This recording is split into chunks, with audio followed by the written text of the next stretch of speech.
Welcome to the Game Disc Podcast, where every week we wrap up all the biggest gaming news from last week, tell you what to expect this week, and decide the top 100 games of all time. I'm your host, Simon SD, and I'm joined by my co-host, Noah SD.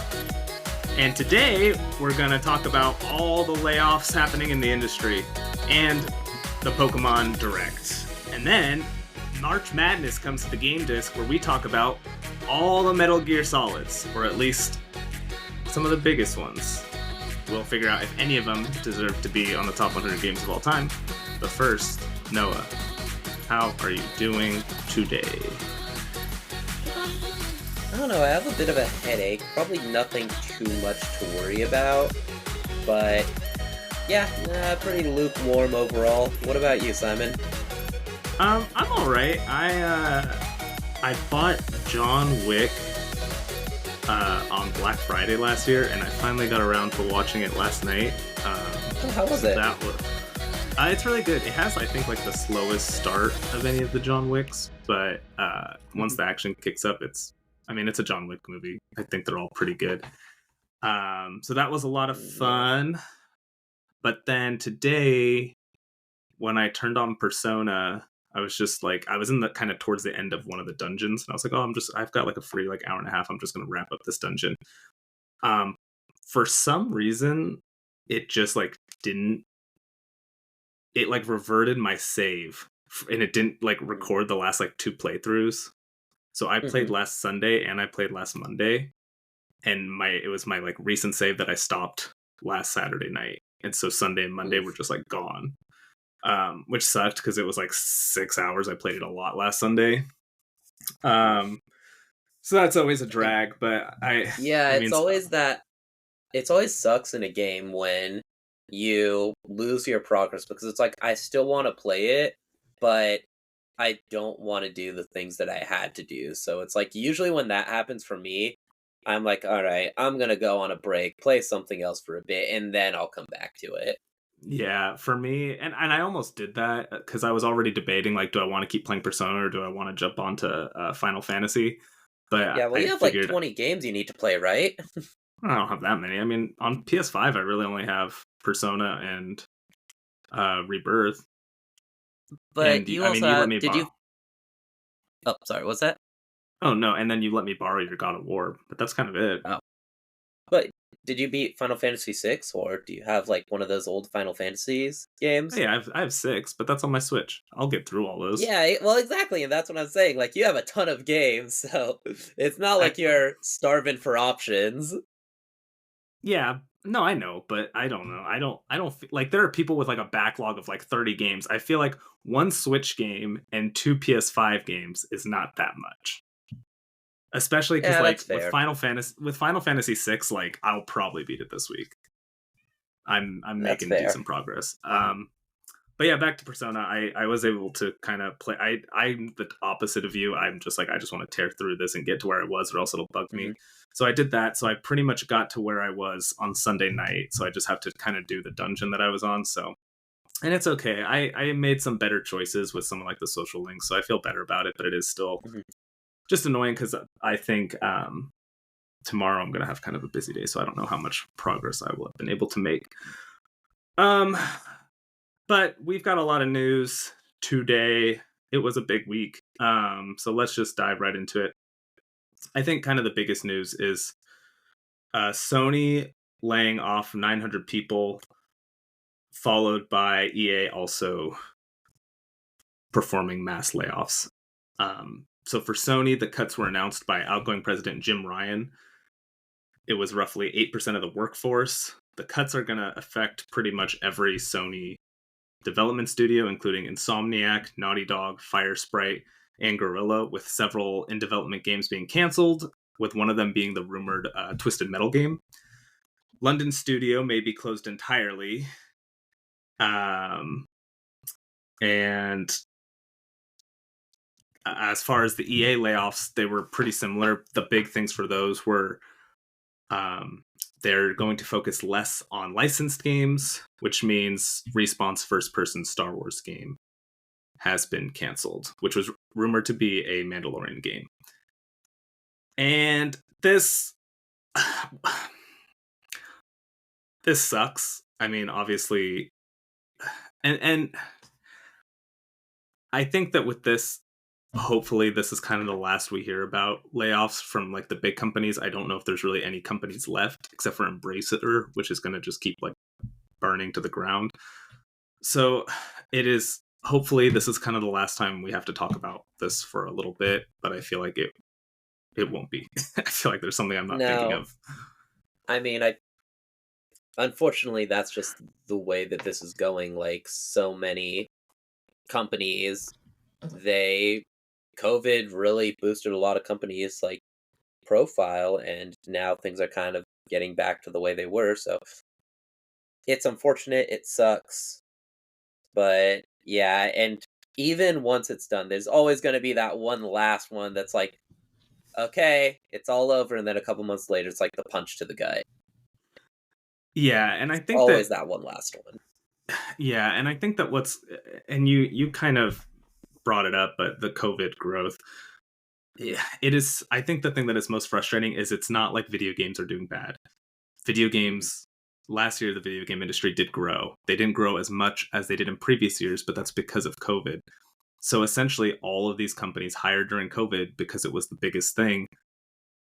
But games take a lot of time to make, and so they're in this lull where they're all working on these new games.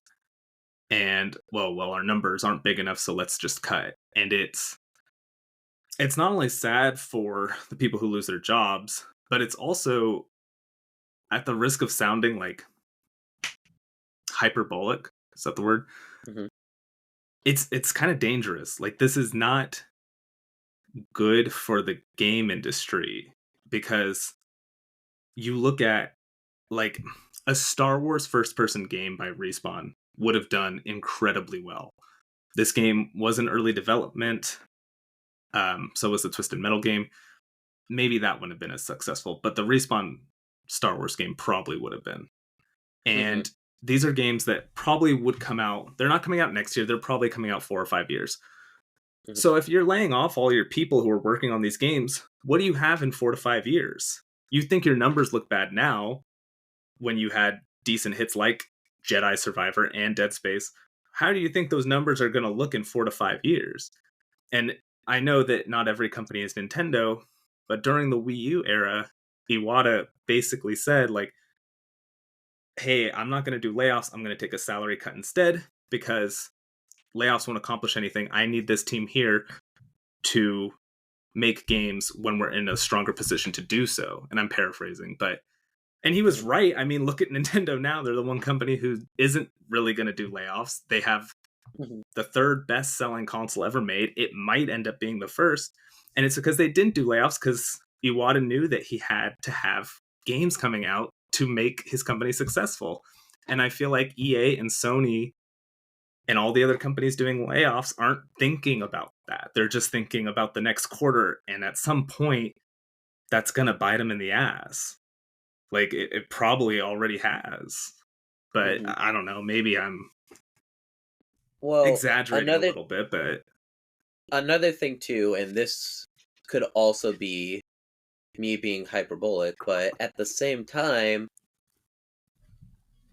we got to look at indies right now. Indies are ever since like a couple years, maybe like the last decade or so, indies have become progressively more popular and they've been making more money. And the thing with indies in the past was they were very big risks. They were, I don't have the same budget as a AAA studio, but I'm going to make something that I want and I'm passionate about, and maybe I can make a comfortable living. And some people have gotten very wealthy for it. The way that I always kind of looked at it was the difference between being an indie and working for a AAA developer was usually job security. Indies was a bigger risk, whereas if you worked at a AAA company, you're going to have job security. But with all these layoffs, how many more people are going to feel like they really don't have that job security anymore? And so my personal theory is that because of all these layoffs, I think we're going to be getting a lot more indie games in the next couple of years. just because people will be like, well, screw it, I lost my job anyway, might as well make something that I want to make. Yeah, and I think you're right. I just recently I've talked a little bit about this on the podcast. I did just read Mhm, both of Jason Schreier's books, and that's basically what happens. The ongoing theme of those books is big companies do layoffs. Those people go and start their own studio making indie games. And I think you're right. I think kind of combining both of what we said, these big AAA publishers laying off all their people making games in 4 to 5 years, they're not going to have games. Meanwhile, we're going to have these indie studios who do. And at that point, those big publishers are only going to have themselves to blame. They're digging their own grave, and there's like, if they get left behind, it's on them. And but I think you're right, and I think that over the next couple of years, we are going to see. We've already been seeing like a big shift in indies. mhm, I mean, one of our news stories is about Balatro. Um, Obviously, Hades 2 is an indie that's going to be mhm. huge this year. There's a lot of indie games always coming out, and I don't think Well, that's stopping. I think it's just going to keep growing. yeah, and also it's one of those things now. I know that this was supposed to be our feel good story, but I personally think it's relevant, so I'm going to talk about it right now. Toys for Bob. Toys for Bob. It is a company that it had a lot of layoffs, went to work in the Call of Duty mines. Now they're going independent. Well, So if that's they need to hire, what's that? oh, sorry to kind of interrupt you. No, no, go ahead, go ahead. Yeah, going off of your point, I have my own conspiracy theory about Toys for Bob. I think, Hmm. and that's kind of like you said, leading into this whole kind of discussion. I think that because was it last week or 2 weeks ago where Microsoft closed the physical Toys for Bob office and they laid off people. I think they were going to shut down the whole studio, and some leadership there said, "No, keep us open. We'll just buy our like we'll just stay together." And I think that that's Hmm. what happened. I think they maybe let Microsoft do some cuts to kind of be the bad guy because maybe Hmm. they couldn't support the full staff since they were going independent. But again, Microsoft, you just paid $70 billion for this. Why are you letting this great studio who made like the Crash remaster, the Spyro remaster, which most people consider incredible remasters, kind of like top tier. They made Hmm. a sequel to Crash, which most Crash fans say is like the best one, and you're just gonna let them walk away. And this is a studio who makes cheap games, and that's what you need. Like these studios are betting on these big games that take 5 to 7 years. I mean, I would love to see the numbers of how much Suicide Squad Kills the Justice League cost to make versus how much it made. There's no way that game was profitable. You've got to like these big studios have to start betting on these smaller games. You've got to start getting these Pentiments and Hi-Fi Rushes and even like the Astrobots. Those are the games that I think are going to do well, and they don't cost $300 million like Spider-Man 2. So even if they don't make, I don't know, 500 million, who cares? If they cost $1 million to make and they make 5 million, well, there's 5 return on your investment. It's Yeah, wild the way these giant publishers are running, and it's not sustainable.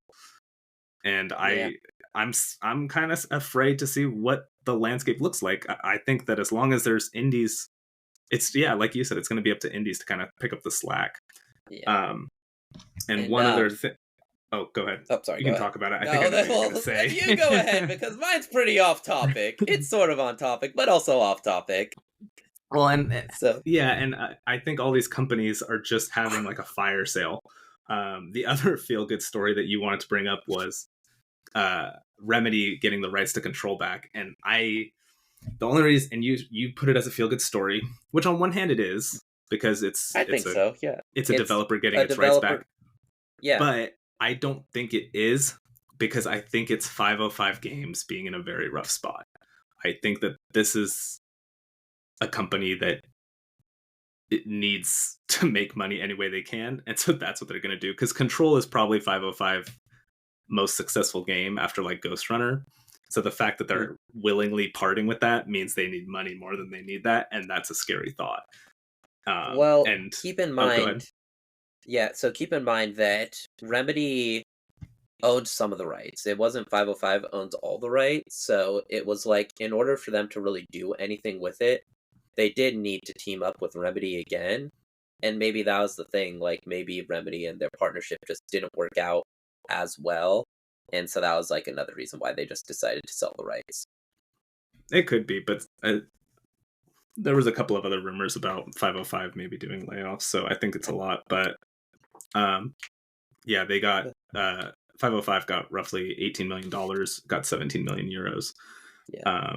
And to give marketing and distribution rights for Control to yeah, Remedy starting next year. But again, I think yeah. it's just emblematic of all the Mhm. problems at all these publishers. Yeah. And something that I want to mention, it's even more off topic than it was back then. Does anybody like the Suicide Squad?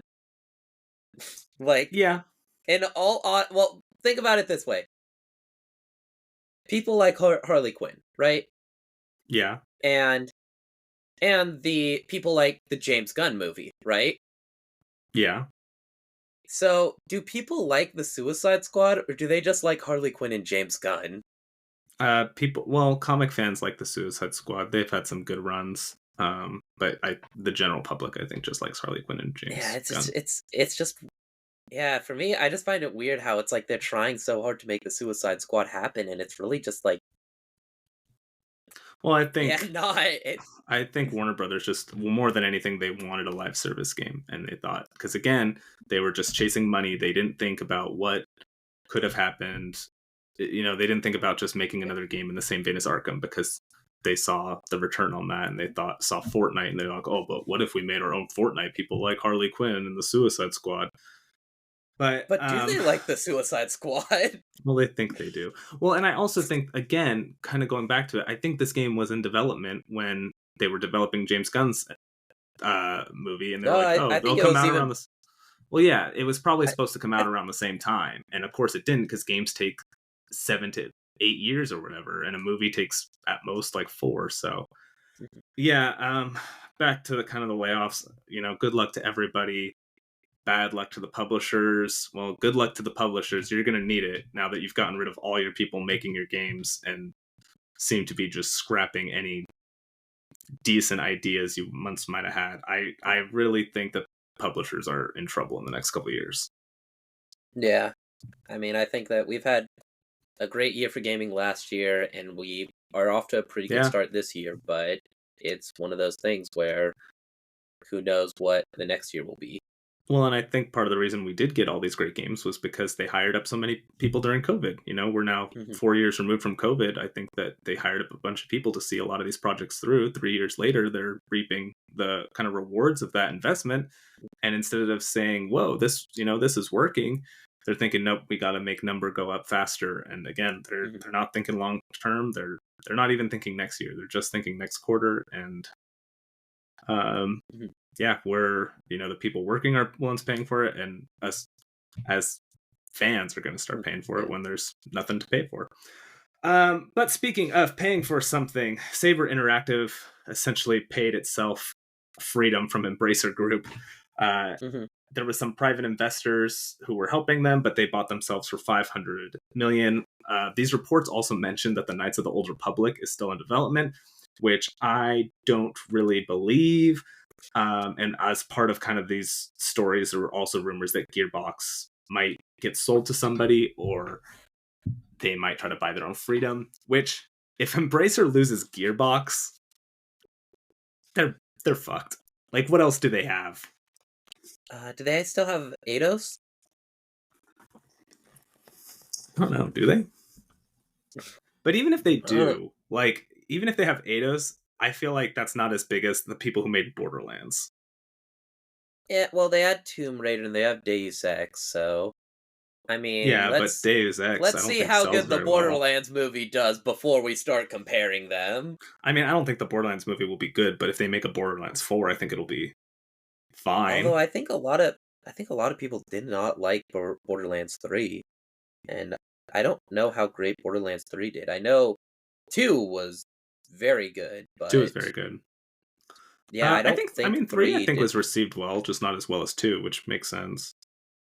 Yeah, I know, but I feel like Yeah, so I don't third know. We'll games are hard to see. do because I feel like Yeah. the second one you figure out most of like the gameplay and stuff, and then the third one there's not really a whole lot to refine. But Well, they another still do own big, Crystal Dynamics, Eidos Montreal, and Square Enix yeah. Montreal, who's probably Well, not and called Square Enix Montreal anymore. another thing too, though, was the humor in Borderlands was very unique for the time, whereas now it's not as unique. Yeah, that's So, true. and that's something that's damages the identity a bit. So, Yeah. yeah, No, it's I don't disagree with you, but either way, I think they're in trouble if they're getting rid of. It's not like Borderlands. Even if Borderlands 3 is not as good as 2, a Borderlands 4 would still probably sell better than the new Saints Row or I don't know what else. Dead Island Mhm. 2. I would think Borderlands 4 would sell better than both of those. Well, I think that this is just further evidence of Embracer just like I said, kind of I crumbling. mean, once their deal went down, once their deal fell Yeah. through, they just it ended by there, and then now it's just the slowly bleeding out. They got stabbed; they're just bleeding out right now. Yeah. Do you think the Knights of the Old Republic remake will ever come out? No, not at all. I think Okay. that what this is they are have one right, a team of like 4 people doing it, so that for potential buyers or investors, they're like, "Yeah, we're working on this really big Star Wars game." But then once that deal goes through, probably gonna be like, "Okay, yeah, it's time to cut this. This isn't coming." I feel like I still don't think it will, but I think if it bought its now that they're not under Embracer and they have like private investor money, I feel like the Hmm. odds are a little bit better because now they've this all of Saber Interactive basically now all those people are free from whatever junk Embracer have been working on. Hmm. And I mean, if you just buy your freedom and you want to make sure you get a big hit for your first game, a Knights of the Old Republic game might be the way to do it. Again, I don't know for sure. I think Yeah, it still might not come out, but I think that it did. It seems more likely than it did earlier this week. I think it depends on how far in development it is. I think that if it's still very far removed from development, there's a very good chance they're going to cancel it. But if it's close, because like you said, they just bought it, and so they're probably going to say, okay, when can we get like our first release out or start making some money off of this? And I think that is a big determination. But this game has had a trouble development. They were partnered up with Sony, and then they lost that. So yeah, I think that there's probably some stuff behind the scenes going on. So I don't think it's going to get released. Yeah. Well, it already switched development once. I think Aspire was originally developing on it, and then they gave it to Saber. So, Yeah. but I Or hey, it agree could be with the you. next Duke Nukem Forever.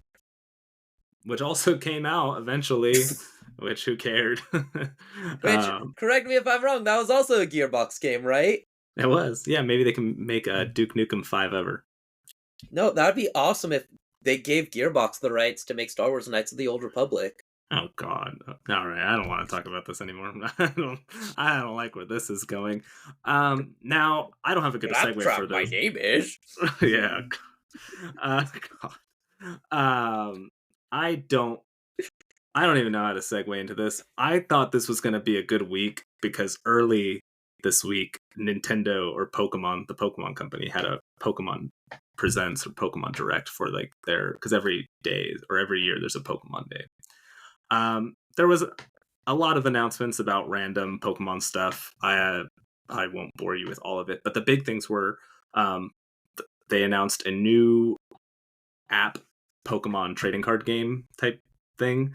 It's called Pokemon Trading Card Game Pocket, and it's going to be coming out this year. And it is essentially a simplified mobile version of the TCG.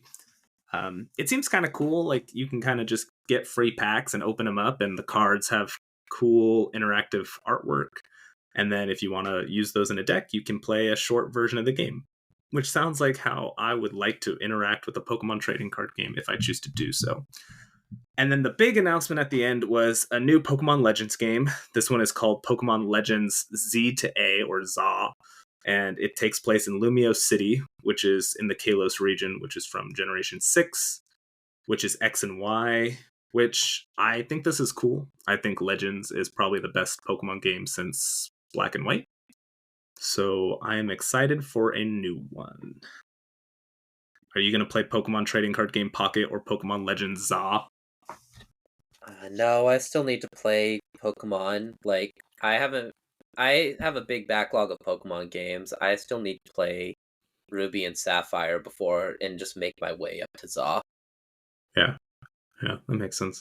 I think you should play I think you'd like the Legends games. I think that you'd like them a lot more than the general normal Pokemon games, the mainline. Not a high bar though. That's not I yeah, so I'm not a big fan. So it's like even if I like it a little more, Yeah, that's still not. That's doesn't mean I'm still gonna like it.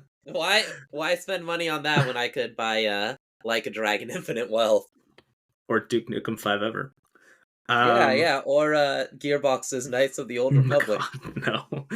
Oh God, I Don't hate that so know the fucking much. power of the dubstep. That was a big thing in Borderlands 2, right? I don't remember, but Yeah.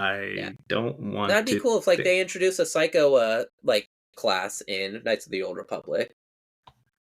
Yeah, who would that be? It'd be like no, there would it would just there'd be like one clone trooper, or oh no, because it's Old Republic, so it wouldn't even have troopers. I don't even know what it'd be. Be It'd like be a robot, because there's that robot who hated humans. That guy's very Gearbox humor. oh, he is kind of gearboxy. Yeah, Yeah, but no, they Revan just make or Malik would be yeah, like Kraken wise, and yeah, that'd be no, thank you. I do not want that. But what I do want is Balatro. But some people can't buy Balatro anymore because it was removed from various force storefronts due to gambling. So a little bit of background on this: some countries, I think in the UK, have if there's any sort of gambling in your game, it's automatically the equivalent of M. Balatro, which is based on poker, is basically all gambling. So even though you can't actually spend real money in the game, you're not really gambling because it is a form of gambling. The game is just like blocked because the rating doesn't make sense. Um, which I mean, I get the intent behind the law, but I feel like this is one of those things where this is a game. This is not real gambling. This is a game where the whole point is to like make as high of a like you get points and you can break yeah. the game. It's like limit breaks in Final Fantasy where you do like 9,999 damage or whatever. That's what Balatro is. And so the fact that they see that and they're like, this is bad, this is gambling. Again, I think it kind of misses the point. I hope that this gets fixed. Yeah, and from what I hear, it's not even like so there's obviously a lot of poker like games, like for example, Poker Night at the Inventory. It is a poker simulator. Obviously doesn't really encourage gambling, but it is like a poker simulator. This game, from what I gathered, is not. Like it's not even like, oh, I'll raise or I'll call. It's like you get points. So it's pretty much kind of like a score-based roguelite where you're just trying to get as much points as you That's can. that's exactly what it is, and And that's why I don't think this makes sense.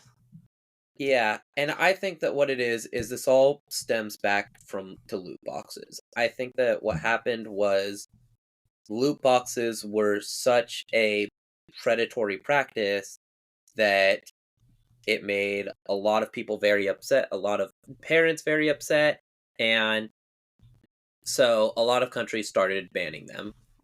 And I think that this is just like now, whenever there's something resembling games that could be close to gambling, they're just going to maybe overreact just because it's like, we don't want to deal with it. We don't want to have this Well, problem come back. So they're it's just going to. literally a law. Like if your game has Mhm. gambling, it has to be like M. And Yeah, and I think you're right. It's due to yeah, it's loot due to boxes. loot boxes. But again, I think it misses this is going by the letter of the law, not the intent of the law, which is never a good thing. Exactly. Yeah. Um, so I hope they get this figured out. I heard this game's really good. I Yeah. kind of want to check it out. Our feel Yeah. good story again. We kind of already talked about it, but Toys for Bob did end up gaining its independence from Microsoft. which is cool. There was a lot of worries after Microsoft closed down their physical office that this company was going to be dissolved. Like I said earlier, my conspiracy theory is that it was supposed to be dissolved, but they said, hey, if you're going to close this anyway, let us just be free, basically. And Microsoft said, yeah, we don't care. So they also said in the notice that they were going to be working on a partnership with Microsoft, which I think the implication is that they're making a new Spyro game. Which, cool. Again, I think this is a great studio. I think that a Spyro game is a good idea because it could be made much cheaper than most big games is nowadays, modern times, I guess. Mhm. I don't know why I said that way. That was just a weird way to phrase that statement. But anyway, yeah, so good for those employees. I'm glad you guys still have jobs. I'm excited to see what you come out with now that you're no longer, you bought your freedom from the Call of Duty mines. Yeah, I mean, Did good I for finish them. my thought as you were like chugging water, and that's why there was this like decent pause? No, I was just like, I was like, okay, like there's not really much more to say. Like it's you pretty much said everything that needed to be said. So I was like, oh snap, am I supposed to say something? So I guess yeah, it's nice, and because they do have such a good reputation in the game industry, it's something that they already got a pretty good head start. So Yeah, yeah, good for them. yeah, I agree. Okay, so Noah, this podcast we always record it on like Friday night or Saturday night Pacific time, just due to you being in Japan. So that's really the only time it works out. So this is always uploaded at the end of the week, or I guess beginning, because I usually upload it on Sundays. So I kind of want to just go through some things that are coming up this week, and this podcast kind of going forward can be a recap of last week and kind of a quick update on what's coming up this week. And if it doesn't work out, then I can stop doing it. Not a whole lot coming up this week, but there are quite a few conventions in case anybody wants to go to a convention and is near any of these cities. There is the Hamburg Games Conference. Noah, if you had to guess where the Hamburg Games Conference was, where do you think it'd be? I'd probably be in Germany because that's where Hamburg is. You're right. The Uh, Hamburg Games Conference in Germany is going yeah. from March 5th to No, March 6th. you think they're gonna announce a new Cooking Mama? It- yeah, they'll probably do that at the Hamburg Games Conference. I think you're Yeah, 100% right. Right after the new, I don't know, Billy Hatcher. yeah. I No, well, guess. I mean, it's Hamburg's game conference, so it's not Hamburg video game conference. Maybe they'll have some game shows on it. Like maybe they'll do Master Chef. I'm They'll really announce a excited. new season of Master Chef there. Rumors are pointing to Chess 2, which I'm looking forward to. Um, Chess too. Yeah, Oh, sequel to Chess. There's the oh, that's a Collective good one. Con in Jacksonville, Florida, which is going from March 8th to 10th. There's TeslaCon That's in Daleville, Alabama, which is going from March 8th to 10th. There's the Bristol Anime and Gaming Con. Hey Noah, if I Ooh. had to ask you where you think the Bristol Anime and Gaming Con was, where do you think it is? Probably like a dumpster. Well, Bristol, Hell, UK. So anime and gaming. I don't know. I don't. I've never been to I don't know. Bristol, but I'm sorry that if No, anybody I listening to this is in nothing against Bristol, Bristol. I'm sure it's probably just like the. It's gonna take place in like a dumpster, like in behind some Bristol all restaurant or I'm saying is there's a something. reason we got our freedom. Um, and then finally And the it quad wasn't so we on. could have cons dedicated to anime and gaming. Yeah, split your conventions, Bristol. And then there's the quad Mhm. on Davenport in Davenport, Iowa, which is going from March 9th to 10th. So if you're near any of those cities, want to go to a convention, check them out. If you go, let us know how they were. And then games coming up this week. March 4th, we've got Biomorph, The Thaumaturge, 64, and Mediterranean Inferno. March 5th, we have the Outlast Trials, which I didn't realize that was coming up, but that's cool. I like the first Outlast, so we'll see how this one goes. March 6th, we have Reveal. March 7th, we have As Dusk Falls, Taxi Life, a city driving simulator. Zoria, Age of Shattering. And this is, I think, my favorite video game name I've ever heard. Snufkin Melody of Moomin Valley. Oh, And they're making a Moomin game. I guess it took me Yeah. forever to type that out because every word in that my phone wanted to change to something else because it was like there was no way this is like a real sentence. Oh shit, Oh, they're making a Moomin game. you know what this is? Dude, this thing is huge in Japan. I think it's like a German like children's book, and now it's just huge in Japan. Oh, are you gonna check out Snufkin Melody of Moomin Valley? Probably not, but that's cool that they're making one. I did not know that. Okay, and then finally at the end of the week, March 8th, we've got Star Racer, which is going into early access, WWE 2K24, which has no Brock Lesnar, Summer House, and Unicorn Overlord. Noah, you playing Yeah, anything this which week? You picking up anything? no, but something kind of funny that like a lot of the pro wrestling community is talking about WWE 2K24 is so they've announced that Brock Lesnar will not be in the game, Yeah. but the big thing in this game is 40 years of WrestleMania, and or so I believe they've announced he will Oh. not be player. It's 40 years of WrestleMania. One of the biggest WrestleMania moments is the Undertaker's undefeated streak being broken by Brock Lesnar. Who's Brock so, Lesnar? sorry, Brock Lesnar. Oh, okay. By Brock Lesnar.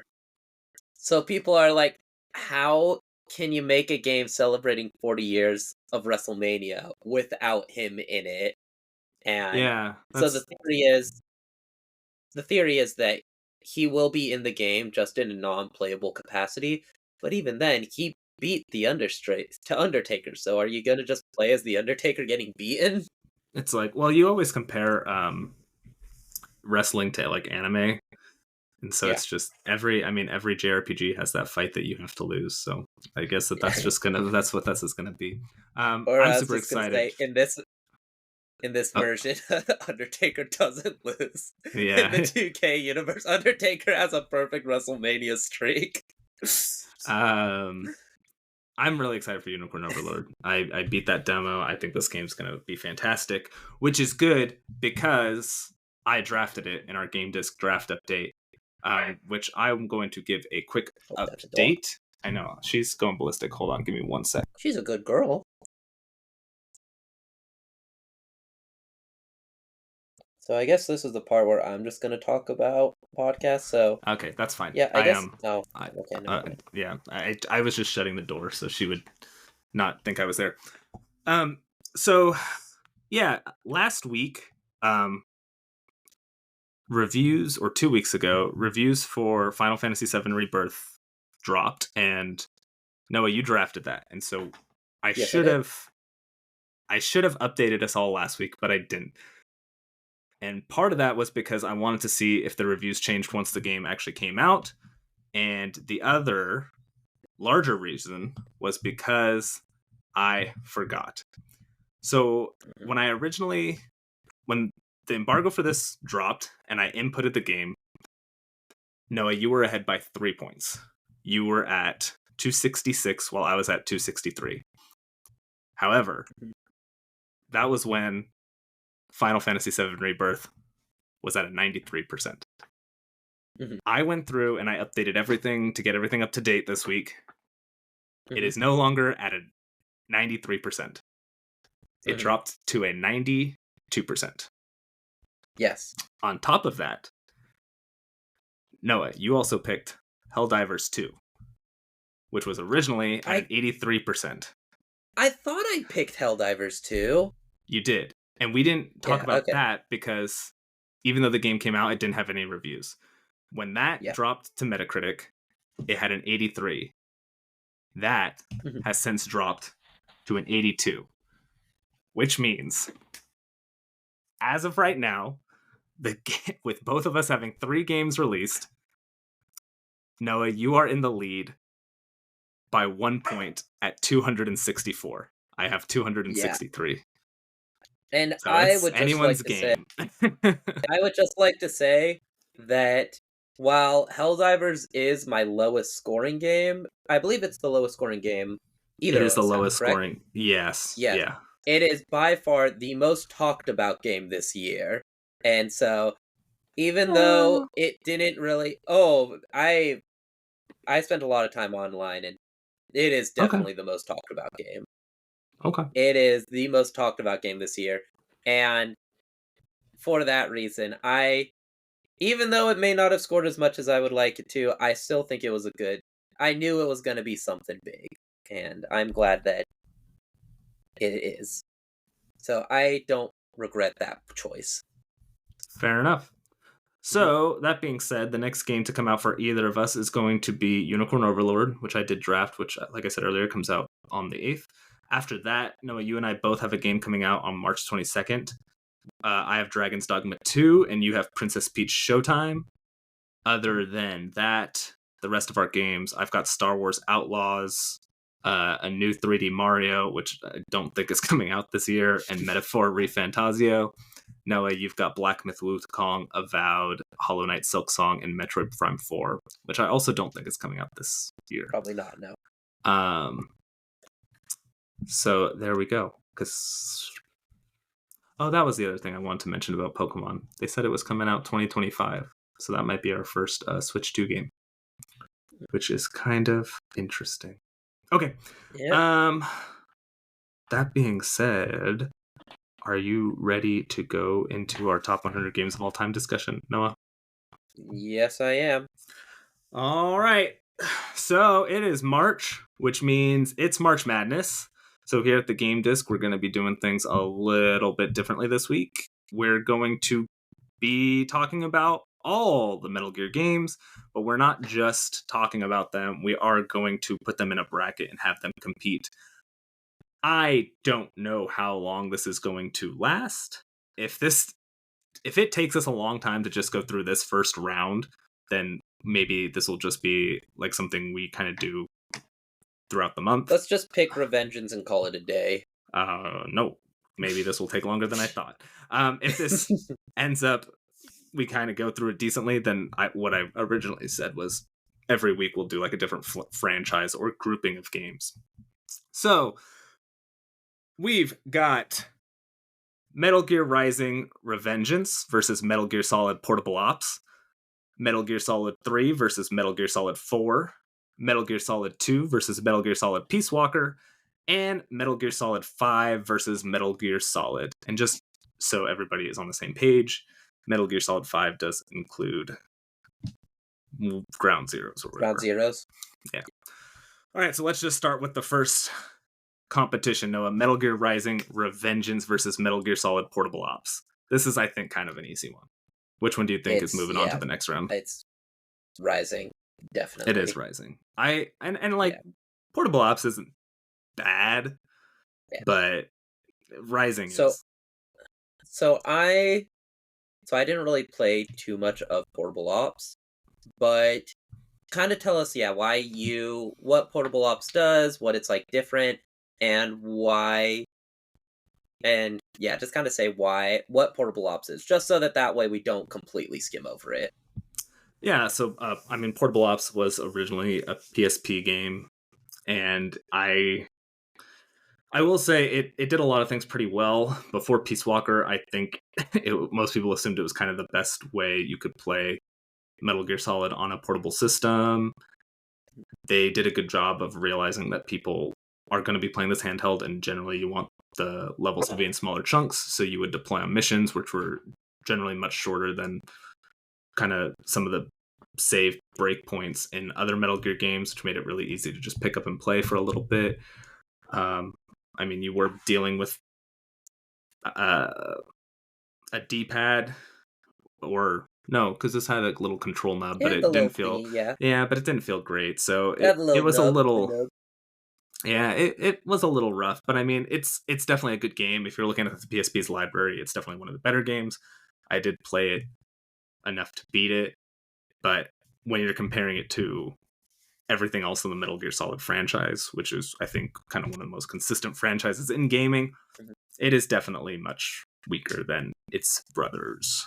Yeah.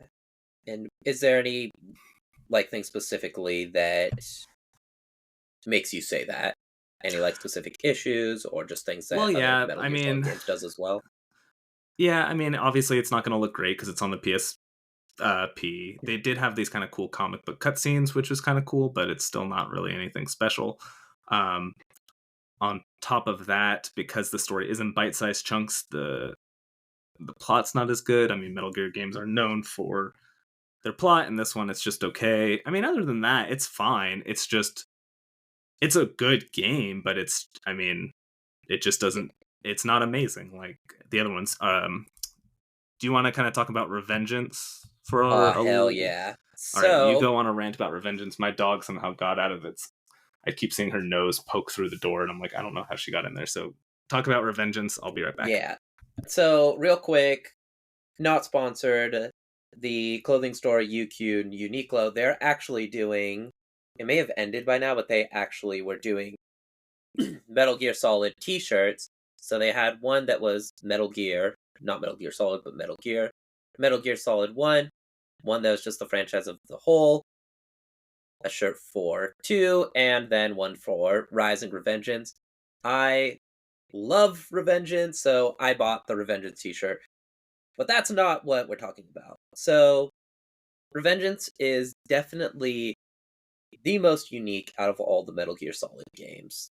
The backstory behind it was Hideo Kojima was like, I wanted to make an action game, but I don't really know how to make one. So he let Platinum Games make it. And it is by far the most different out of all of the Metal Gear Solid games, but it still retains a lot of its core identity. So something that Metal Gear Solid does talk a lot about, talks a lot about war and philosophy, and that's a huge part of Revengeance. Raiden asks himself, like, why am I fighting? And the entire game is pretty much a journey of self-discovery as to why he is fighting. And it's also just talks a lot about like the profiteering of war. And the music is just so damn awesome. It's Metal Gear Solid has great music, but this one they give it like a hard rock soundtrack. And something that's super cool is when you fight the bosses, it's an instrumental, and then halfway through the fight, there'll be like a little cutscene, and the boss will introduce like more about themselves and their ideology, and then the lyrics to the song start playing during the fight, and the lyrics of the song are about that specific boss. So I would say it's one of the greatest action games of all time, and a little on the shorter side, but it's just so unique, and we haven't had any game do anything like Blade Mode, and that's why this is a very good game, and it's going to be difficult to talk about going forward because it's so different. But for right now, I think Revengeance is the clear winner. Yep, I agree. Cool. All right, so sorry, Portable Ops, you're out. Metal Gear Rising Revengeance is going on to the next round. Mhm. For the next matchup, Metal Gear Solid 3 versus Metal Gear Solid 4. Um, I really like both of these games. I think. Oh, This is yeah. I mean, they're pretty different. Metal Gear Solid 3, I feel it's like, is almost like Metal Gear. It is like the most. They're both the most Metal Gear games, but for totally different reasons. 3 is like Metal Gear, just like it's stealth, but they figured out kind of the controls, so it just feels really well. It's got kind of this story that's fairly easy to follow, but Mhm. it's still like it's a very important story to the game. And then you've also got some kind of weird Kojima type gameplay things, like the whole boss fight with what's his name, the The sniper guy. end. The end, Yeah, yeah, the end. where if you And can. there's also, Oh, go ahead. sorry, go ahead. No, no, No. go ahead, finish it. Oh, I was just gonna say where Tell us like about the you can. end. He's so the end is this sniper fight that takes place in a forest, but he's this old man, and so basically, if you change your clock on your PS2 ahead like 2 weeks, he just dies of old age, Mhm. um, which is kind of funny. And There's then what else were you gonna say? You were gonna talk about I something was else? talking about the pain. I think that was his name, where it was like the ghost, Yeah, and you had to like. take a pill that like the pill kills Snake, and then you have to like press a button after a while. And the purpose of the pill is like you take it in front of guards, they think you're dead, and they leave you alone. But yeah, you take it here, and it brings you back to life, and you can continue the game. So it definitely is Metal Gear Solid at its most at its most creative as far as like gimmicks and bosses and such. Yeah, whereas then we've got Metal Gear Solid 4, which is like the most Metal Gear game because it's just batshit insane. Like I think Hmm. 4 is the weirdest. Yeah, Like 4, I definitely. don't think we get Death Stranding without Metal Gear Solid 4. Like everything Yeah. about this game is weird, from like Snake somehow becoming an old man uh to like I don't even know. Like but everything in the game is just so complex. The cutscenes are like literal hours long. Mhm. Um but then you've got just some great moments like the final fight, which I guess for people listening now, we are probably going to be spoiling like every Metal Gear. So if you haven't Mhm. played any of them and you want to, maybe don't listen to this one. But that fight where it like kind of becomes a fighting game where you're playing a snake fighting liquid Yeah. is like pretty cool. And there's like, and then the Mhm. part where you're like crawling through the microwave. There are just so many cool moments, and the game is gorgeous. I Mhm. think that Metal Well, Gear another Solid 4 is like, I know that games look better today, but I don't think they look that much better. Mhm. And another really cool moment was when you go back to Shadow Moses, and there was like Mm-hmm. items in Metal Gear Solid 1 were the exact same place they were in 4. Well, and it's So like almost like, oh, sorry, keep going. no, that's it. Like I, there's a ration yeah, that was in like a little hangar. You go over there, and that's what it is. And then the little joke, like, "All right, Snake, time to put in disc 2." And he's like, "Otacon, what are you talking about?" It's like, "Oh, right, the PlayStation 4 like is or the PlayStation 3 is so powerful that they can put everything onto one disc thanks to Blu-ray technology." yeah, stuff like that is cool. And like I said, the game just looks so good. It's cool seeing the jump from, oh, you saw what this thing looked like in the PlayStation 1 era. It was Mhm. essentially almost like a remake of that land. You were like, oh, I know this facility because I played it 20 years ago or whatever. Mhm. And then you get like the skin that's just Snake's like blocky PS1 head. Mhm. um, and there was a lot of cool stuff. I liked how they did kind of update Metal Gear Solid's 3 camo, where instead of having to like re-equip which camo would work best in different scenarios, Snake's costume would just change. That was pretty cool. It did introduce Cyborg Raiden, which was pretty cool. We wouldn't have Revengeance Mhm. without 4. Um, but I think I'd I like 3 better. I think so too. And another thing is, while 4 is the culmination of all of the Metal Gear games before it, the plot is batshit insane, and I think that that is a point in favor of 3. 3 has a pretty straightforward plot, and it's really not complicated at all, which I think that's a very It's that's one of its strengths. exactly. It tells a classic Metal Gear Solid story, but not in a complicated narrative way. You don't have to deal with all the what is it that they inject themselves Nanomachines. with? Yeah, the net. You don't have the nano machine. It's pretty simple. Snake goes to Well, it's just a cool espionage story, right? yeah, exactly, Like it's just like a exactly. cool Cold War era espionage story, which I don't think any game has done as cool of like s. There's no, yeah. I think that that's just like a story that hasn't really been told, and No, I think that as far as plots go, 3 is Kojima at his best. 4 is kind of him mhm. at his worst.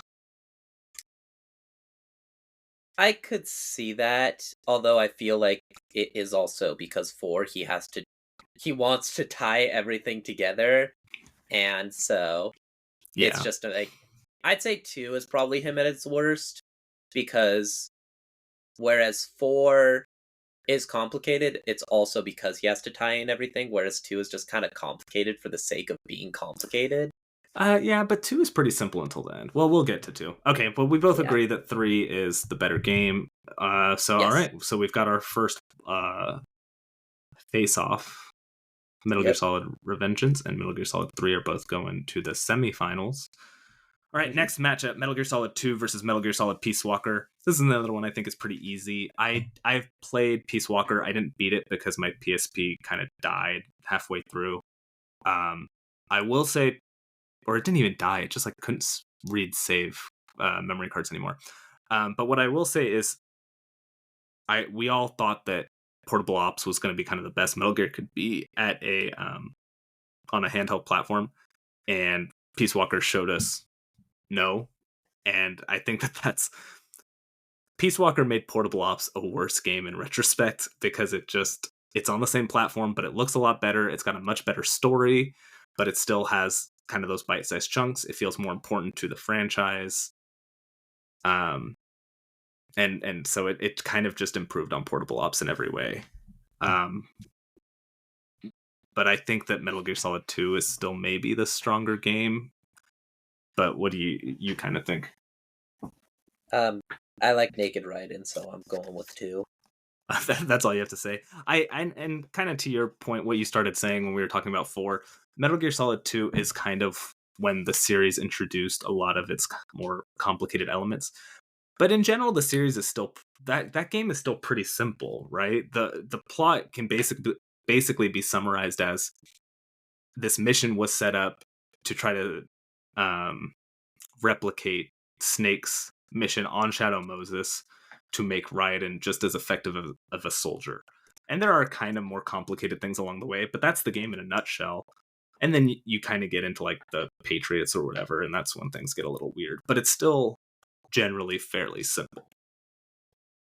And that Yeah. is a cool twist when you find out it's all just like a setup almost.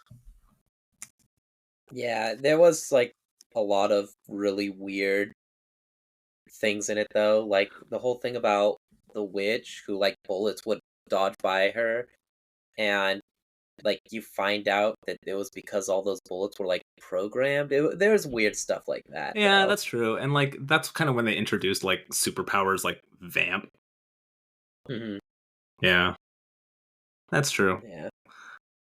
But Naked So Raiden hmm and yeah, cartwheels. and yeah, and as far as I'm aware, Raiden is one of the like most famous African American video game protagonists.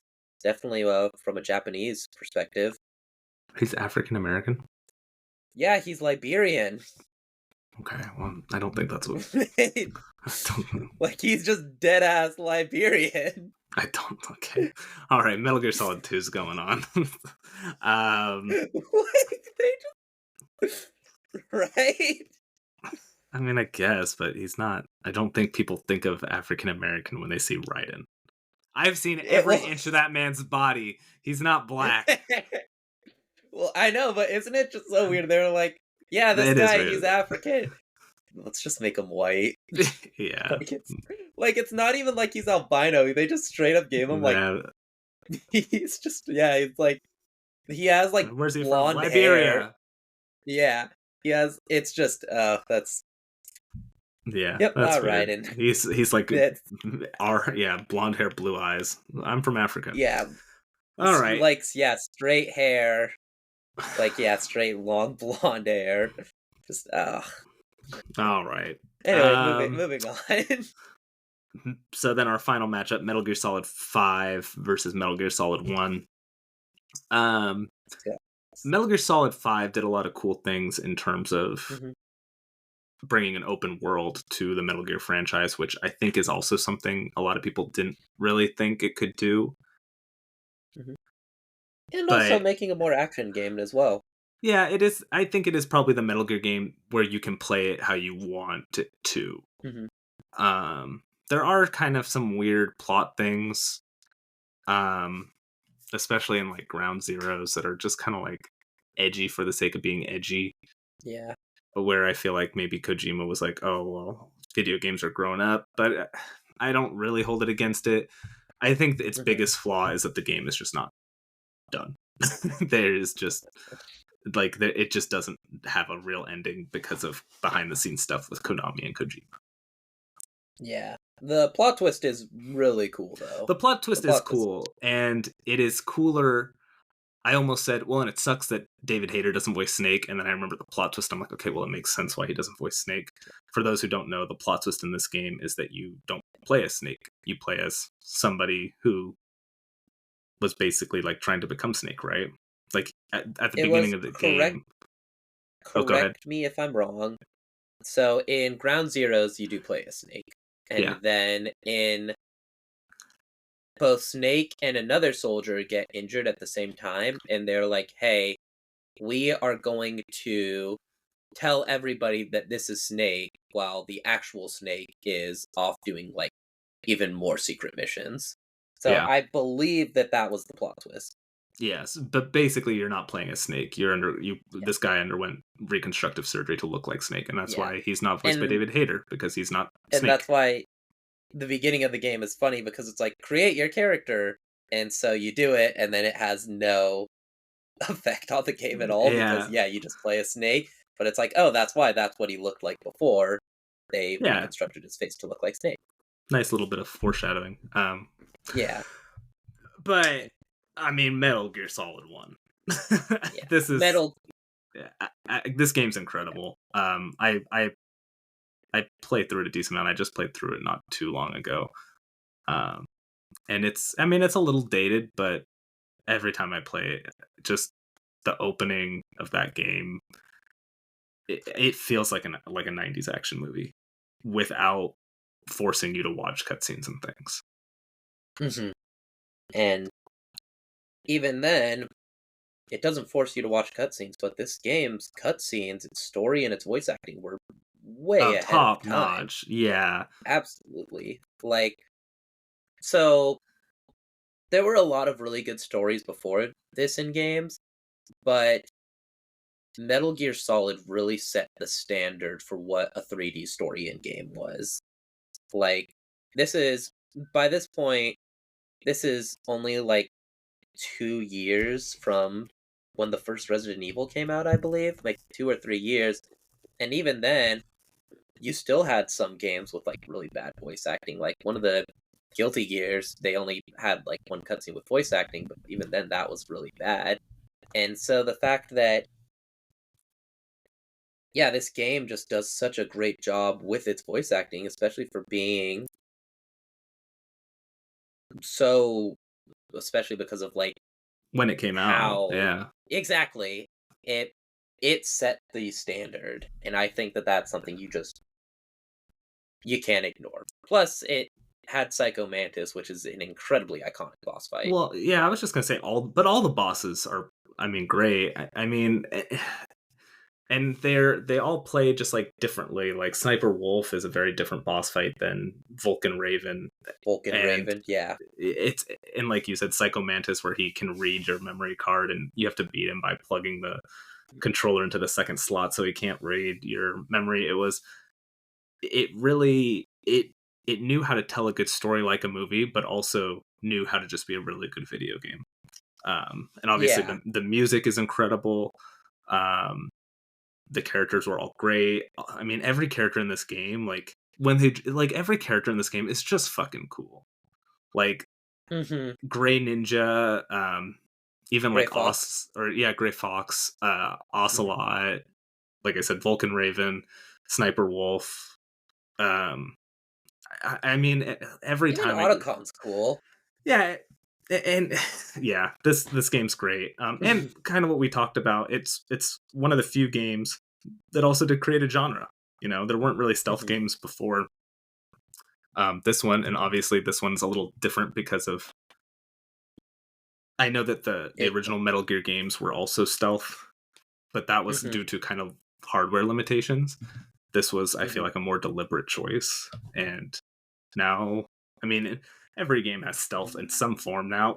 You Yeah. know, maybe they're not as, the Uncharted games aren't stealth games, but they do Mhm. have stealth. Yeah, I would say the only which it's really interesting too because, like, the only this game really created the stealth genre. Now, I wouldn't put it compared to like some other games, like because to like some other games that can be credited with creating a genre, just because Splinter Cell also like it created the genre, but Splinter Cell kind of put that final piece in the puzzle with like Yeah. how it did behind the camera, which something that we forgot to mention during the Metal Gear Solid 3 was the original version of the game was actually an overhead camera like 1 and 2, but then after Splinter Cell came out, they changed it to a third person camera, which really interesting, but regardless, this game did so much that yeah, we got to give it to 1. Yep. I agree. Um, so I mean, I feel like if we were to save the rest of this discussion for next week, Noah, we would just kind of go through it faster. Do you want? Let's Yeah. just get through Metal Gear. Okay. Um, so in our semifinals, Metal Gear Rising: Revengeance versus Metal Gear Solid 3. Uh, this is a tough one. I know what I'm leaning towards, and I think I know what you're leaning towards. Yeah. It's something that like actually, well, I don't know. Now that I'm thinking about it. So originally I was like, it's 3. It's got to be 3, but now I'm thinking like what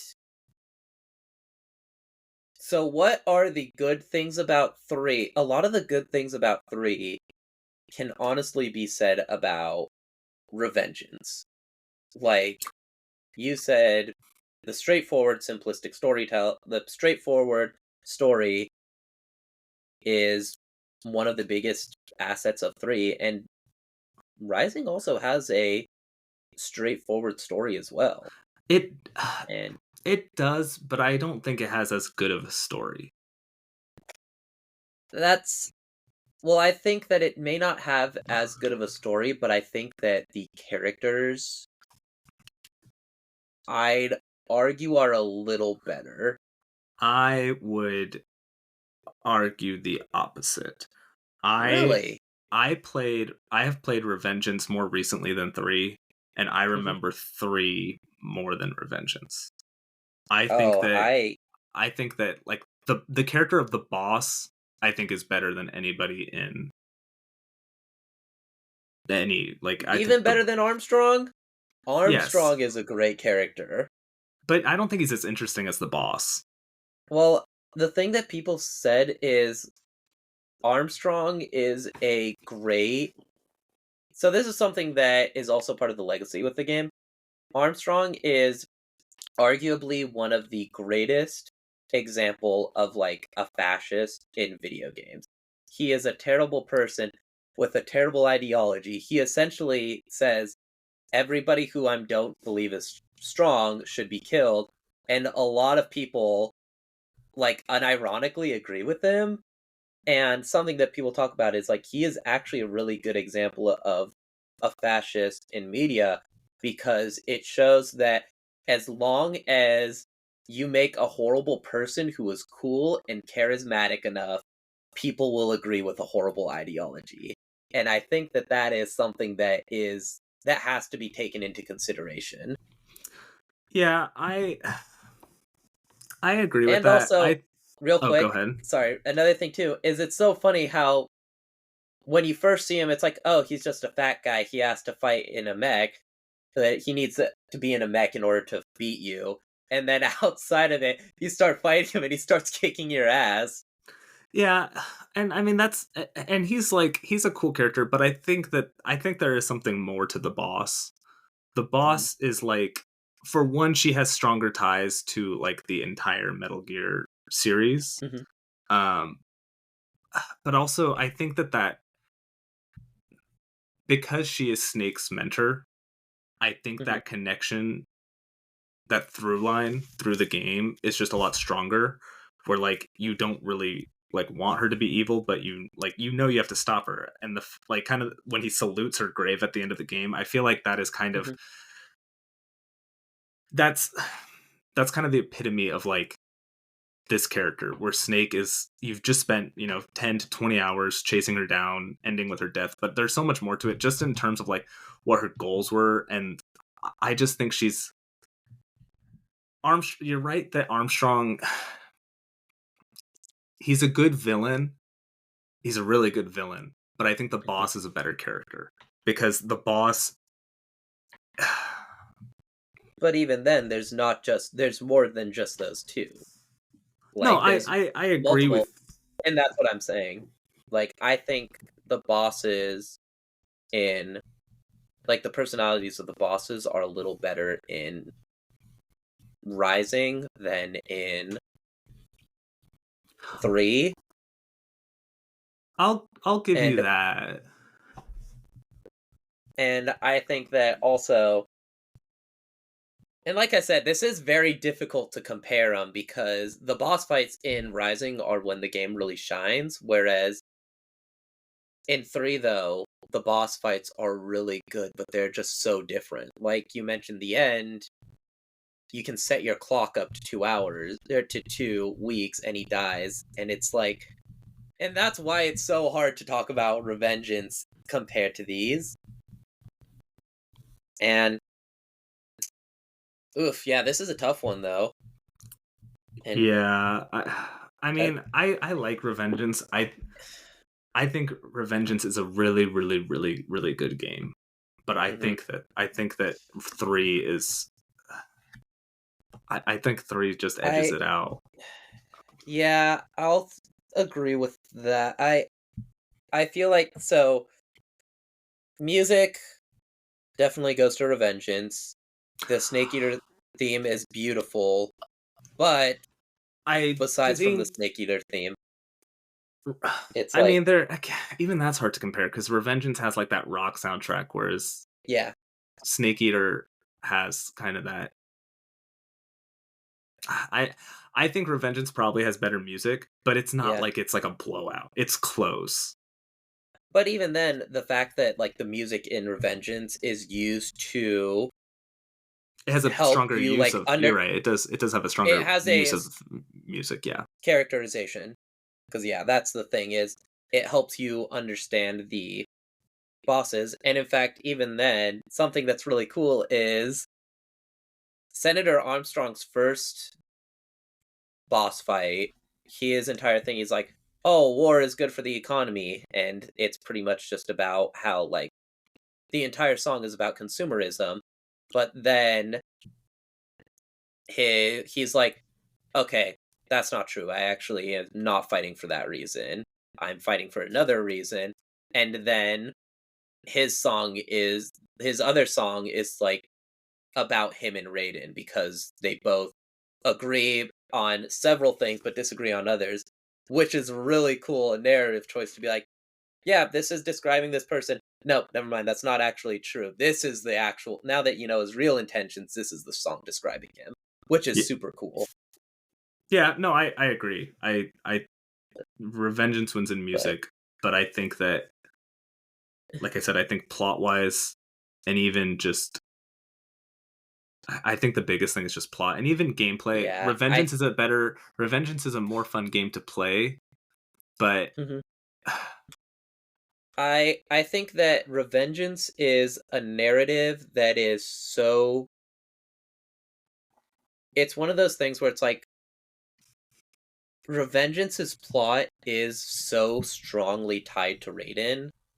Like it's essentially to the point where it's like I give it to 3 because 3 is like Snake is a like there's this game's story and Snake is a part of it. You know what I mean? yes, yeah. Like everything in Revengeance revolves around Raiden.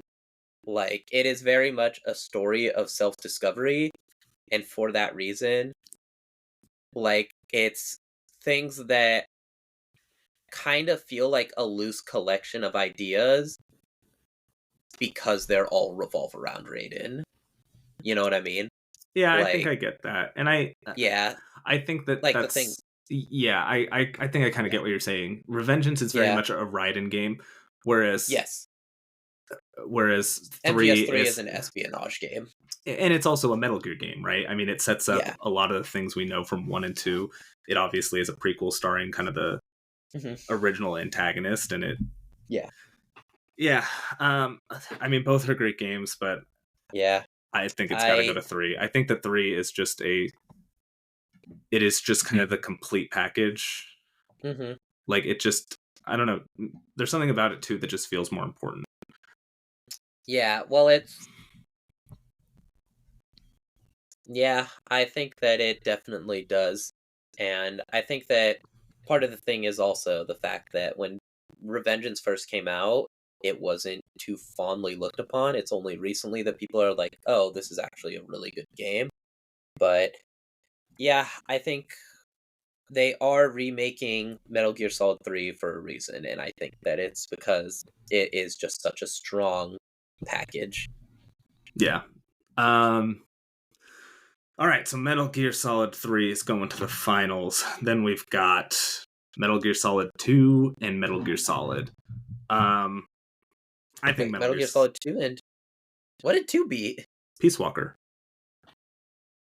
Oh, I thought Peace Walker beat 2. I don't even think we actually said what won. I don't think so either. I thought we started talking I, about Naked Raiden. no, you started talking about African Raiden, and then I moved us on. Oh yeah. This is Oh your yeah, fault. that's Okay, what do you think is okay. better, Peace Walker or 2? I think 2. I like Peace Walker, but I Y- do think 2 is better. I really didn't play much of Peace Walker. I thought I was biased towards 2 because a lot of people did not like 2 when it first came out, Well, right? because you play as Raiden, and that's just Raiden's Yeah. thing. If you play as Raiden in a game, it's gonna have a bad original reception, and then people will look fondly on it later. Yeah, and that was the thing. I first played it after 4 came out, so I knew Raiden was going to be a cool cyborg ninja, and so I didn't dislike the game as much as a lot of other people. So I I will kind of leave it up to you. I If think you 2 is say a better 2, we'll game. say 2. I like 2. Gotcha. I think it's That's I think it's more interesting. gotcha. Um, okay, so Metal Gear Solid 2, Metal Gear Solid. I think it doesn't matter which one won because I think Metal Gear Solid is better than both of them. Yeah, I agree. It Um, did too much for 3D games as a whole. I think yeah, and I think like you said, the plot's a little bit simpler. 2 is kind of just prettier than 1. It's not like it's like hmm drastically. I mean, Well, obviously it yeah, looks because a it's lot got better. Raiden instead of Snake. Yeah, yeah. But we do get but 2 gave us sweet bearded snake. Yeah, yeah. You got the Ericos Pliskin, which, to be fair, the most attractive Snake has ever been was his Ericos Pliskin disguise. Yeah, he's a handsome man. And it got us I mean, that's why hmm we got that sweet design in Smash Bros. I want Yeah, man, I want a snake amiibo. Oh well. you can Um buy one someday. yeah, maybe they'll reprint it. Okay, so Metal Gear Solid is going to the final round. Hey, real quick, you remember how Snake had so much cake in Smash Bros? Yeah. Do you think that's a references to Naked Raiden's ass? Maybe remember when people were outraged when Snake came to Fortnite because his ass was not as cakey? Yeah, they made it flat. Yeah, that's a shame. Classic Oh Epic man. Games. Yo, when are we Thanks. gonna put Fortnite on the list? So the final round is gonna be Metal Gear Solid 3 versus Metal Gear Solid. This is fucking hard. I don't know. I You're like this is easy. I know my answer. It's one of those things where it's like I know my answer. It's one of those things I don't like how easy I'm coming to the conclusion because I feel like it is a little disrespectful to the loser, but I do think that I have an easy answer. Okay, on the count of 3, we'll say our answers. Just say the number. Okay. 1, 2, 3, 3. 1. Fuck. I was thinking. I was thinking it was. Uh, I felt the same as you. I thought we were on the same page. No, because like I said, one, it tells a very cohesive story, and it tells, and like I said, it told such a cohesive story when no other 3D game did it. I believe that The Last of Us has created a new era for like storytelling and gaming, but I think that it was all traces back to Metal Gear Solid I 1. agree with It you. just nailed everything, and I, I that's the thing, it's like that's why I felt it was and that disrespectful that I said 3. well, that's the thing, that's why I think 1 is better than 3, because it's like, as good as 3 is, a big thing for me is so I mentioned it before, my 2 considerations is it still fun to play as, or how much, like, did it accomplish? Like, what is its legacy? And I feel like 1's legacy is just so grand that I have to say 3. I have to say 1. And it's like, even though 3 is so good, I have to that's why I I have to give it to 1. I don't like, and that's what makes this hard to argue because everything Mhm. you're saying with I agree with. Like, Yeah. I'm like, yeah, makes sense to me. Mhm. Uh, But and I think you brought up a good point, like The Last of Us. I mean, Sony's whole thing now is like narrative first person action games. They Yeah. would not be doing that without Metal Gear Solid. No. Like they wouldn't. Like you said, Last of Us kind of is what really made them do that. But I think Last of Us got that from Uncharted. I think Uncharted kind of got that from Metal Gear. Yeah. Well, And what I don't even think it's just Uncharted got that from Metal Gear. I think that every game, like, it just has yeah, Metal Gear influenced 3D showed storytelling Metal so Gear much. showed that you could have a more complex story than your princesses in another castle. But Yeah. the reason I said 3 is because even though I think that what you're saying is true, Mhm. I think that 3 perfected a lot of those things. I think that the story in 3 uh, You know what the worst part is? huh. We can't even relent and say, "Let's put them both on the list," because then we wouldn't agree on the number it belongs to. And Yeah, and even worse is the worst part too is it's not even like "Okay, well, you didn't wanna put it like, I will allow you to put it on the list, but let's put it, like, 98." No, we're not putting any of these, no, like, these are both like below the 50. These are above yeah. 50. And so it's like, that's the worst part, and even then, it's like, "I'll relent, we can put it on the list, but put it at 49." It's like, no, neither of us want to do that because it's like, they are so good, and it's not that we're don't like them. It's just that thing, and it's like and I feel like both of them probably do belong on the list, but the difficult part is where do they get placed? I think we should put both So, of them on the list. I definitely do as well. But it Okay, so let's do okay, this. Okay. now where are we gonna put them? I think if I know both of them are getting on the list, Mhm. I find it easier to crown Metal. Maybe not. No, it's I will say so Yeah, for I think me I think yeah, I'm coming to terms with it. If we're acknowledging that both of them are gonna get on the list, I can acknowledge Metal Gear Solid 1 is the best Metal Gear game and it deserves to be higher on the list. see, my thing is I so this is my personal opinion, and maybe this will just overcomplicate it. I think Metal Gear Solid 3 should win the tournament because it's Metal Gear at its best, but I think that Metal Gear Solid 1 should be placed a little higher because of what its impact on the game industry.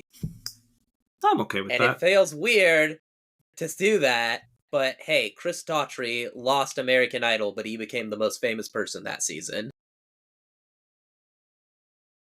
Okay. Like, you get where I'm coming from? Yeah, no, and I'm okay with that. Okay.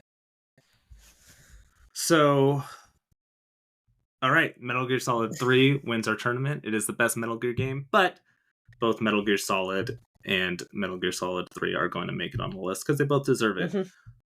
Yes. I'm fine with putting Metal Gear at like the original at like late teens, early 20s. What are you thinking for 3? 3 maybe like 36.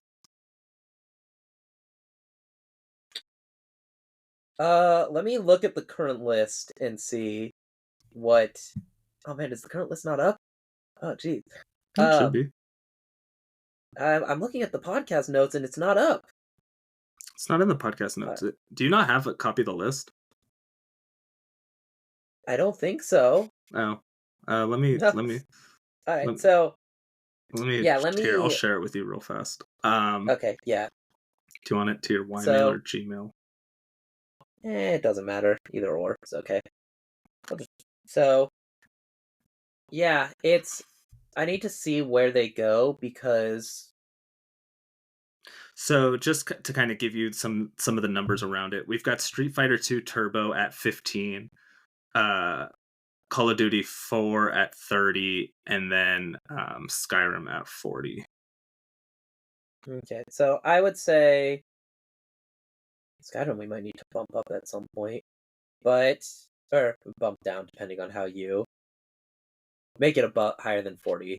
But um I would say yeah, maybe if Street Fighter's 15, maybe put Metal Gear Solid at I'm okay with like 14, putting it above Street Fighter Okay. just because like Street Fighter created a genre, but like we mentioned, it kind of did that too, but I feel like it has more of an impact on non-stealth games. Street Fighter's impact is really only limited to fighting games, whereas Metal Gear Solid's one impact is felt in like every game, every 3D game, really. Yeah, I'm fine with that. Okay, so Metal Gear Solid at 14. What about 3? 14 to 13, which one should we do? I mean, What number do you think? I'll put it at 14 for now. Again, we can always revisit it Okay, and move it higher or yeah, lower. yeah. And then Metal Gear Solid 3, what are you thinking? I'm fine with like 36, but I'm also fine with it Yeah, lower. I'm fine with it being lower just because it is such a well-crafted game. Okay. Do you think it should be above or below Call of Duty 4? Hmm, that's a hard one. I'll use your discretion because you mentioned Call of Duty pretty much modernized online multiplayer. So I'll let you decide. Let's toss it right below. I think Call of Duty should maybe be a little higher. Okay, Just in that's terms fair. of importance and like I mean Call of Duty kind of created like an empire. Yeah, um and as much as I prefer story-based games to multiplayer games, y- you can't argue that multiplayer games have to be acknowledged. You can't just say, "Oh, this game had a better story." It's like, yeah, it may have a better story, but if so, there are people who have put like over hundreds of hours into the Call of Duty franchise. Like that's very important. yeah. Nope. I agree. Okay. So we've got Metal Gear Solid 1 at number 14 on our list and Metal Gear Solid 3 at 31. I feel Hmm. pretty good about that. Yeah, Um, cool. That was fun. I like doing that. yeah. I'm excited to do it again next week for something else. Um, all right. Now, before we get out of here, what have you been playing? So I finally beat Spider-Man 2. Oh, that was fast. I feel I like. Yeah, well, I've been playing it a lot, and I kind of want to just get by. I don't have all the trophies, but I did 100% it, Oh, nice. and so I liked it. There's some things in it that I didn't like, but I will say that it's it does a lot of fan servicey stuff in a very good way. I'm not a big fan of fan service, ironically, but I thought that the way that they tied it into the story was very well done. It never felt like, oh, we're going to do a fan service thing for the sake of fan service. It felt like very natural. Yeah. And I also played a demo for a game called Alyssa that's like a throwback to PS1 horror games, especially the first Resident Evil. And that game was actually surprisingly really cool. So I'm strongly debating about buying it. Oh, cool. If you do, let me Yeah, know how it is. That sounds pretty you can cool. download the demo yourself because the What's it demo is on? incredibly. It's PS. I think it's on like everything. I Okay. downloaded the PS5 version, but the demo is incredibly short. But I really enjoyed it. Cool. Okay. Yeah, I Yeah. might have to check that out then. Um, yeah, what have I been playing? Well, you mentioned Persona that you lost all your Yeah, progress on. yeah, I'm bummed about that. But I'm hoping tomorrow I'll at least beat the dungeon I was at. And like I said, I one thing that did work out kind of nice is I did so in Persona. There's like missing people who go they go missing in Tartarus, the dungeon, and you have to That's like usually what happens to missing people. They go yeah, missing. generally. But they only go missing on like certain dates, so it's to be most efficient. I generally try to wait until all the people have gone missing, so I could just go through Tartarus once. And I Hmm. realized that I didn't do that. I actually had gone through all of Tartarus before one of the people went missing, so this actually worked out because I was like, oh, it saved me a trip. And then I also picked up the final party member, which I didn't realize you could do. So I'll be going into the dungeon I was on with an extra party member, which will be kind of cool. Yeah, still really liking that game. I was actually like debating if I should play that or Final Fantasy because I did pick up Final Fantasy VII Rebirth, but I'm just afraid of getting it spoiled. I don't know if Aerith dies or not, and I don't really want to know. I want to kind of experience that. So, but I think Hmm. I kind of just made the decision to just be really careful around spoilers and try to Yeah, get through Persona 3 I first. I did hear something that I did hear is the date in Final Fantasy VII. Yeah, Yeah, I heard that the dates in this game are really really good, yeah, I heard that and too. especially so like the original game, it was like the two main dates were Aerith or Tifa, and then there's like the other options, and I heard that the other options are actually some of the better ones just because like Cloud doesn't have as strong of a relationship with them. It does a lot for like boosting them. So like Yeah, I heard that the Barrett one was kind of a joke in the original, but in the remake it's actually really good. yeah, I heard that too. When I get to the date section, I'll probably just go onto YouTube and watch all of them. Yeah, But I'm makes really sense. excited to get to that game. That game, I really like the first one. I think it's got the best take on modern turn-based combat, and this is Yeah.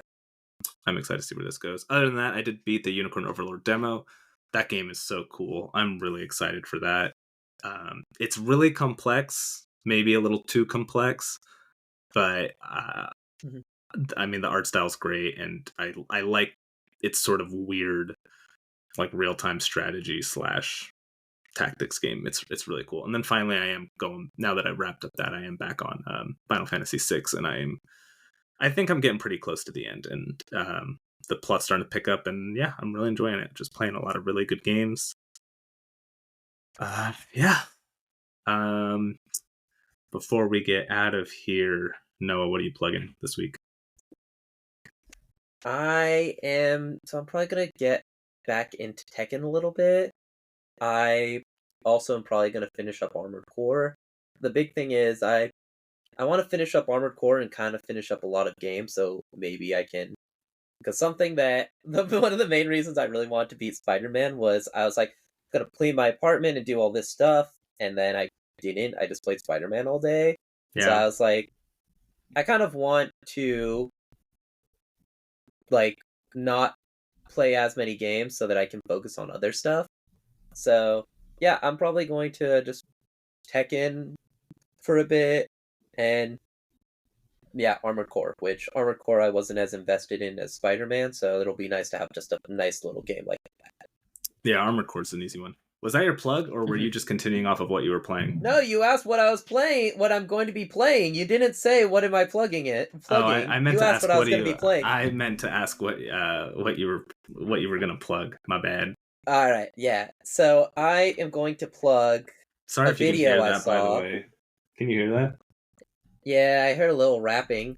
Yeah, there's just And a not good rapping like, yo, my name is Noah and I'm here to say the game disc podcast is the best far away.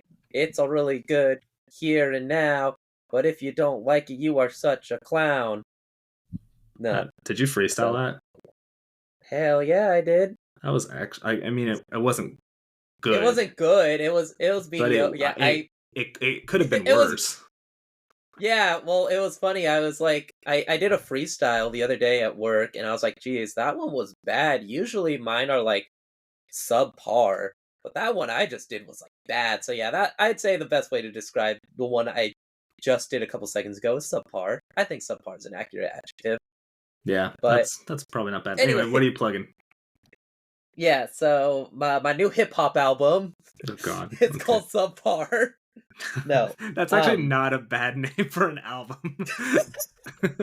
so surprisingly universal praise. Yeah. But anyway, so there's a video I saw called FashCon, The Downfall of America's Anthro Convention What the fuck? by Garage Dwelling Frogs. It is a 2-hour video that is about we try to avoid anything political, but unfortunately this topic is very political. It is about so as non-biased as I can be, it is about a furry convention that was started against, as they believed that the furry community was too liberal, or as the cool kids call it, woke. So they created a convention with pretty much the idea of like people that whose views don't align with the normal furry views, the mainstream furry beliefs. It was a convention for them. So it's like a And conservative furry con? exactly, yes. Okay. And well, kind of more like a alt-right furry con. Most of the attendees were like, a lot of the attendees were like banned from other conventions. And apparently there's like a Nazi subsection of furries, but it's such a fascinating video because so it's already starting off like with a con. Pretty much it's like a lot of people who are banned from other furry conventions will go to this, which sounds like and a it's recipe just for disaster. and it is just so like the entire like video, it just gets worse and worse as it goes on. And it's like it starts off with somebody like I can't even, it's just such a fascinating thing. Just Okay.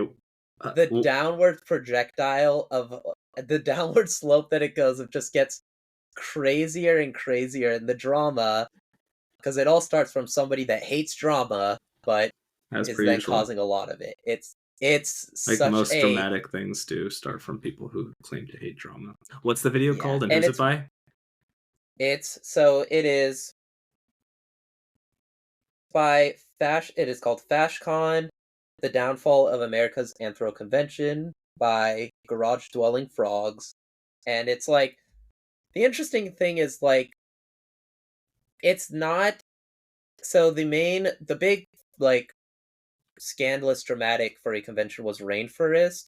And it's interesting because this is like such a clusterfuck, but for completely different reasons. And that's why it's such an interesting video. Whereas I feel like Rainforest was a problem. This is kind of interesting. The Rainforest, I believe, was a problem caused by the attendees, whereas Fur for All was a problem caused by the prominent people involved.